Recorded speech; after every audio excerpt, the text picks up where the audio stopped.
Resident Evil 6, or RE6, is often considered the black sheep in the famed franchise. Longtime RE fans blasted the title, which eventually led to a soft reboot of the franchise in the form of RE7 Biohazard. Where RE6 was a third-person shooter, RE7 is considered a survival horror game with a first-person perspective and almost no connective tissue to RE6. It looked like the franchise admitted that it messed up with RE6 and RE7 was a course correction. But is it really that simple? Let's look at what RE6 was, why people hated it, and why many people today can see its good points.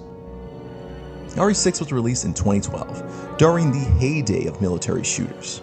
RE6 is clearly an effort to mold the franchise to fit into that action-oriented model.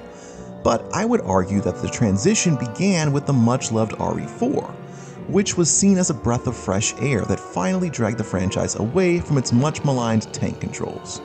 Sure, RE6 got a little carried away, but it was a product of its time. They wanted some of that sweet, sweet Call of Duty and Gears of War cash. Longtime fans were obviously furious about this. Sure, RE4 and 5 hinted at more action, but going full military shooter was a step too far for many. But was it really? RE6 was action-oriented, but there was horror. The first time I played Leon's campaign, the section where you're alone during a thunderstorm in a creepy cemetery still freaks me out.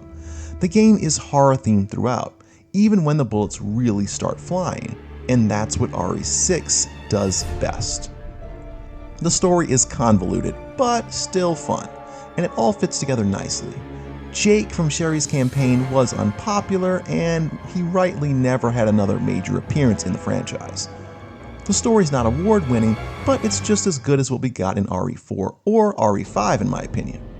So why should RE6 be remembered fondly? Well, the combat is some of the best in the series.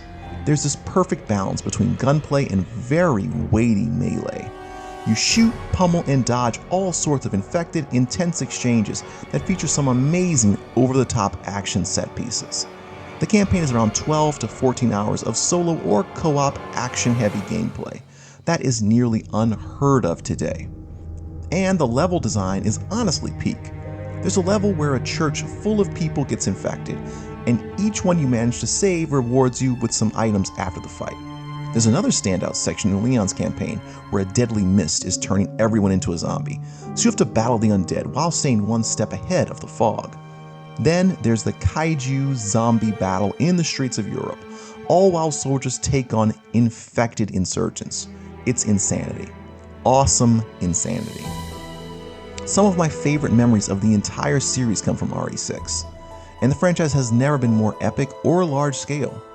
If you like your RE quiet and tense, then maybe RE6 is not for you.